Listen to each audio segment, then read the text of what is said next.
Santo Tomás Becket de Canterbury. Obispo y mártir. 1118 a 1170. Memoria libre. 29 de diciembre. Todo parecía presagiar una era de venceres para el reino de Inglaterra. Un rey joven, valiente, emprendedor, acababa de subir al trono 1155. Diplomático y guerrero, astuto a veces en sus negociaciones, y a veces brutal. Enrique Plantagenet unía a una gran ambición una rara inteligencia práctica y una constitución robusta en extremo, estatura mediana, brazos musculosos, miembros atléticos, abundante cabellera rubia, que enmarcaba en 3 líneas netas un rostro de rasgos enérgicos y acentuados. Uno de los primeros actos de su gobierno fue nombrar canciller al arcediano de Canterbury, Thomas Becket. Becket, hijo de un caballero normando establecido en Londres, estaba entonces en la plenitud de la vida. Su carrera había sido prodigiosa.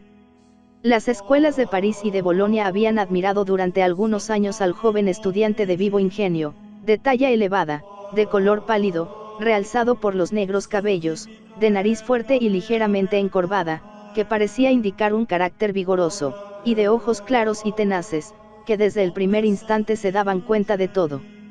En París, sobre todo, quedaba el recuerdo del adolescente aplicado, ingenioso, de humor agradable y de vida inmaculada. Hasta se había formado a costa suya una graciosa leyenda. Al llegar la Cuaresma, los estudiantes tenían costumbre de reunirse para hacer el elogio de su dama, presentando algún regalo recibido como prenda de su amor. Como Tomás no tenía amiga ninguna, sus compañeros empezaron a hacerle el blanco de sus burlas.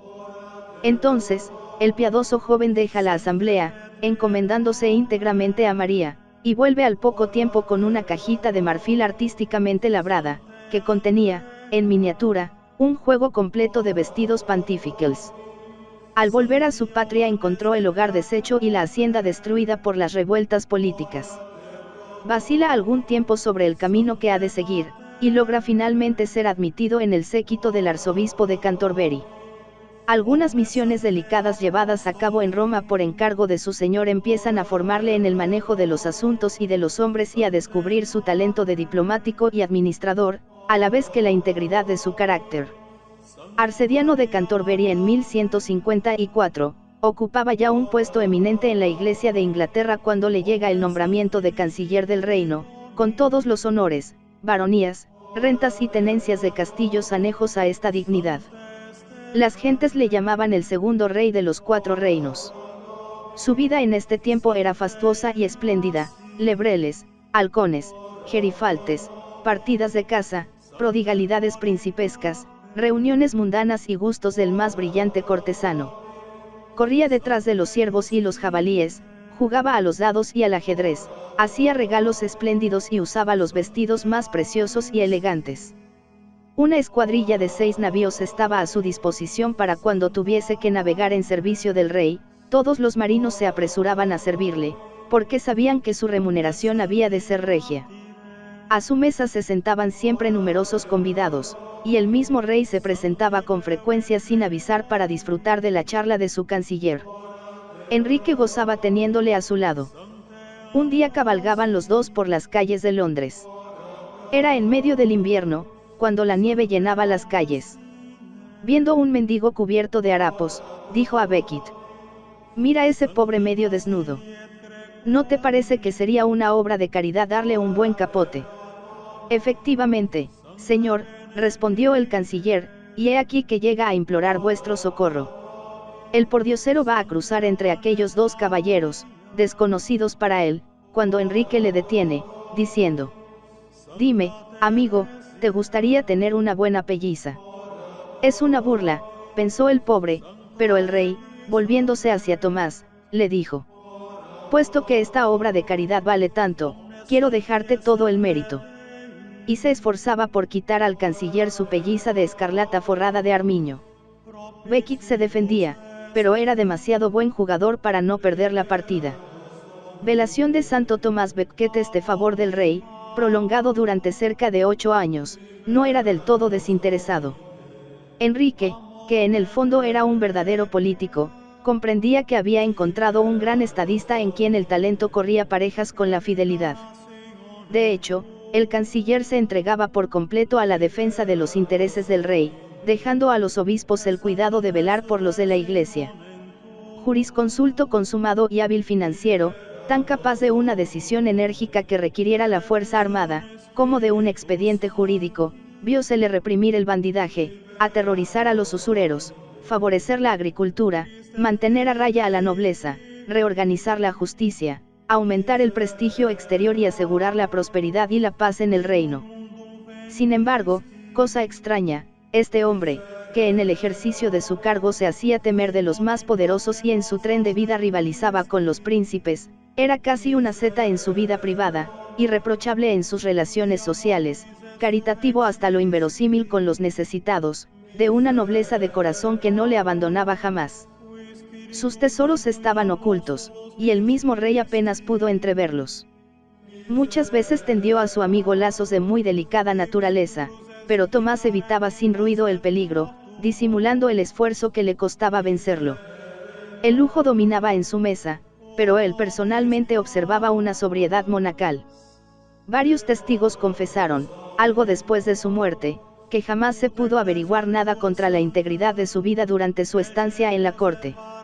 Engañado por la actividad infatigable de su canciller y por aquel boato exterior, el Plantagenet no vio más que un aspecto de su carácter. En el fondo, Tomás era, ante todo, y debía serlo hasta el fin de sus días, un hombre del deber, que llevaba tal vez hasta el exceso la conciencia de la fidelidad profesional. Su misma fastuosidad era para él un medio de servir mejor al rey y al reino, y lo mismo pensaban todos en la corte y fuera de ella. Sin embargo, en los centros monásticos todo aquello extrañaba y aún escandalizaba. Jugaba un día Tomás al ajedrez en Rouen, donde estaba convaleciendo de una grave enfermedad, cuando acertó a entrar el prior de Leicester, que, al verle vestido de una espléndida hopalanda de mangas amplísimas, como entonces se llevaban en Inglaterra, le dijo: «¿Pero en qué pensáis? Un clérigo con este vestido, y, según se susurra en la corte, un primado». «Eso me parece imposible», replicó Tomás, sin emoción, y a la vez espantoso, «pues, me sería preciso escoger entre el favor del rey o el de Dios». No obstante, el rumor tenía fundamento. En la primavera de 1162 Becket fue a despedirse del rey antes de volver a Inglaterra. «Me ha parecido que vuelvas cuanto antes a la isla», dijo Enrique, «porque quiero que seas arzobispo de Cantorbery». El canciller, echando una mirada sobre su traje mundano, respondió sonriendo: «Buen religioso habéis escogido para gobernar una sede tan ilustre». Y viendo que el rey hablaba en serio, añadió con gravedad: «Señor, si así fuese, quiero que sepáis que el favor con que me honráis ahora se habría de trocar pronto en un odio implacable, porque, tratándose de cosas eclesiásticas, tenéis exigencias que yo no podría tolerar». No comprendiendo el alcance de estas palabras, el rey mantuvo su decisión, y Tomás acabó por ceder a sus instancias, apoyadas por el legado pontificio. Desde este momento, el clérigo triunfó del canciller, y las inclinaciones de la seta, escondidas hasta ahora en el santuario de la vida íntima, aparecieron al exterior con toda su rigidez. Fue una transformación como la que se obró siglos adelante en la existencia de Carlos Borromeo. La fisonomía del arzobispo de Milán tiene muchos puntos de contacto con la del arzobispo de Cantorbery. Aquellas maneras guerreras y fastuosas desaparecieron completamente, el hombre de Estado quedó convertido en hombre de iglesia, con largas lecturas espirituales, ásperos cilicios, disciplinas, coro, pobreza y demás rigores monacales observados entonces en el cabildo de la iglesia cantuariense. A esto juntaba la administración de la justicia y el cuidado de los bienes territoriales de la diócesis, que hacían de él el primer lord del reino. Su nueva vida le permitió reflexionar mejor sobre los peligros del absolutismo que intentaba imponer el rey, que hería de un mismo golpe los derechos de la Iglesia y las libertades tradicionales de la nación. El choque previsto por el canciller desde el momento de su elección se produjo irremediablemente. Un día anunció el rey a los príncipes del país que en adelante el fisco real se reservaba una contribución que antes pertenecía a los señoríos civiles y eclesiásticos. La asamblea, estupefacta, guardaba silencio, cuando el primado tomó la palabra en nombre de todos, diciendo: «Señor rey, vuestra alteza no puede apropiarse ese dinero. Por los ojos de Dios, repuso el rey, encolerizado, mi fisco exigirá este censo. Por el mismo juramento, replicó Beckett con serena majestad, juro que ninguno de los terratenientes de mis iglesias entregará una sola moneda a vuestro fisco. El rey no respondió, pero todos comprendieron que estaban rotas las hostilidades. Poco después hubo un nuevo encuentro con motivo de la jurisdicción de los tribunales eclesiásticos. Tratábase de exigir que todo clérigo culpable fuese remitido al tribunal del rey para sufrir su pena. El episcopado en masa se opone, alegando que aquello era contrario a todos los usos de Inglaterra. Enrique cambia de táctica y se contenta con pedir a los obispos que acepten las viejas costumbres. Descubriendo el lazo, Tomás se conforma con las viejas costumbres, pero, salvo el derecho de la Iglesia. Enrique comprende que ha sido burlado, pero, hábil en recursos, trabaja para dividir al episcopado, negocia en Roma, y logra una carta en que se invita al arzobispo a ceder en bien de la paz. Tomás acepta la fórmula real, pero, dejando a salvo la buena fe. El rey se declara satisfecho, y el 30 de enero de 1164, en la asamblea de Clarendon, redacta en 16 artículos las viejas costumbres, y exige su aceptación. Tomás promete verbalmente su observancia, pero no tarda en darse cuenta del sentido regalista que inspiraba aquella legislación. Entonces, pesaroso de haber claudicado momentáneamente, pronuncia contra sí mismo una suspensión ad divinis, se abstiene de todo ministerio eclesiástico, hace las más duras penitencias y escribe al Papa implorando su perdón. Alejandro, en una respuesta paternal, le consuela, recordándole que en toda obra lo que importa es la intención. La suya ha sido buena y no tiene por qué atormentarse de aquella manera. Entretanto, el rey estaba furioso. Tomás es arrastrado delante de un tribunal de caballeros y condenado a prisión perpetua, pero logra evadirse entre las aclamaciones de la muchedumbre y los vituperios de los cortesanos. A un magnate que le llama traidor, responde con estas palabras: si no tuviese este orden sagrado, os diría en el campo quién soy. En Francia, Luis VII le recibe con veneración. El Plantagenet le reprocha su generosa hospitalidad, con un exarzobispo. Un exarzobispo, responde el rey francés. ¿Quién, pues, le ha depuesto? También yo soy rey, pero no puedo deponer al menor clérigo de mi reino. La política brutal de Enrique va más lejos. Amenaza a Alejandro III con ponerse bajo la obediencia de un antipapa que acababa de crear el emperador alemán Federico Barbarroja. La situación es difícil en Roma. Nombrado legado pontificio y habiendo vuelto, con ese motivo, a Inglaterra, Thomas Becket se dispone a excomulgar a Enrique, pero en la corte pontificia le detienen.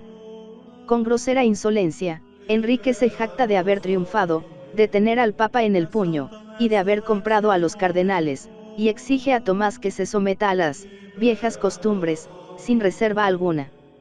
Nuestros padres, responde el arzobispo, murieron por no querer callar el nombre de Cristo, y yo tampoco suprimiré el honor de Dios.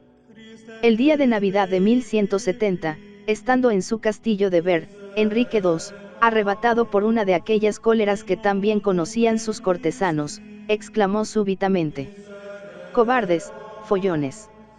¿Qué pasa, señor? Decidnos en qué puede serviros nuestra espada.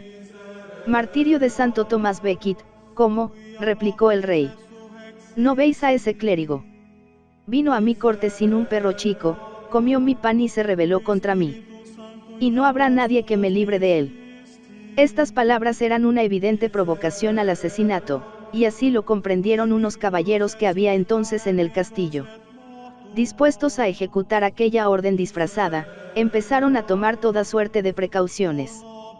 2 días después, Cantorbery amanecía rodeado de hombres de armas. Gentes sospechosas vagaban en torno al monasterio de San Agustín, junto al cual el arzobispo tenía sus habitaciones.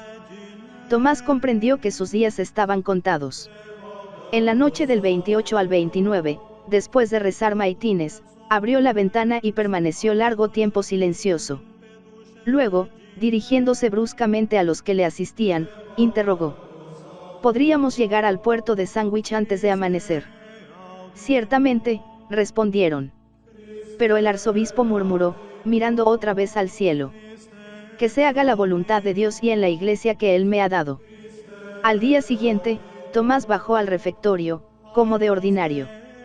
Terminada la comida, se retiró a su habitación con algunos monjes, entre los cuales estaba Juan de Salisbury, y allí conferenció algún tiempo con ellos, sentado sobre la cama, que, más que para descansar, le servía para decorar la sala. A eso de las 3 de la tarde la puerta se abrió y entraron 4 caballeros, que se sentaron frente al primado sin decir palabra. Al fin, uno rompió el silencio saludando con el saludo que se dirigía a las gentes de humilde condición. Dios te ayude. Un vivo rubor coloreó el rostro de Tomás, pero se contuvo. Después, uno de los 4 le intimó las voluntades del rey. No puedo, contestó Tomás, y añadió, todo el que ofenda a la iglesia de Dios, me encontrará en su camino. Los caballeros abandonaron la habitación, pero una hora más tarde sus hombres llenaban el claustro. Era el momento en que tocaban a vísperas. Serenamente, el arzobispo se dirigió a la iglesia con algunos familiares. ¿Dónde está el traidor?, gritó una voz en el sagrado recinto. Nadie contestó. ¿Dónde está el arzobispo?, dijeron aún a los asesinos. El arzobispo está aquí, respondió Tomás, el traidor, no. Uno de los 4, haciendo su capa, intentó sacarle del templo, pero el arzobispo se agarró fuertemente a una columna, diciendo: Truán, termina aquí mismo tu crimen. Fulguró una espada en la penumbra invernal, viniendo a dar en la cabeza del mártir. Después un hacha cae en el mismo sitio. Tomás sigue en pie, rezando. Un tercer golpe le arroja en tierra.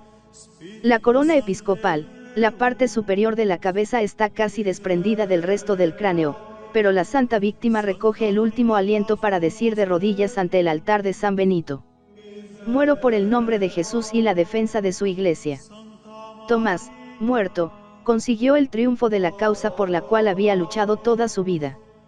El rey, sobrecogido de espanto, encerró en su palacio sin hablar con nadie durante varios días. La constitución de Clardin fue anulada, se restablecieron los viejos privilegios, se reconoció la justicia de las reclamaciones del muerto, y mientras en Roma se canonizaba al defensor de las libertades eclesiásticas, viose en Cantorberia Enrique Plantagenet arrodillarse, como peregrino y penitente, ante la tumba de su antiguo canciller, y, despojado de las insignias de la nobleza, someterse a la vergüenza de la flagelación en presencia de los obispos, los abades y los monjes.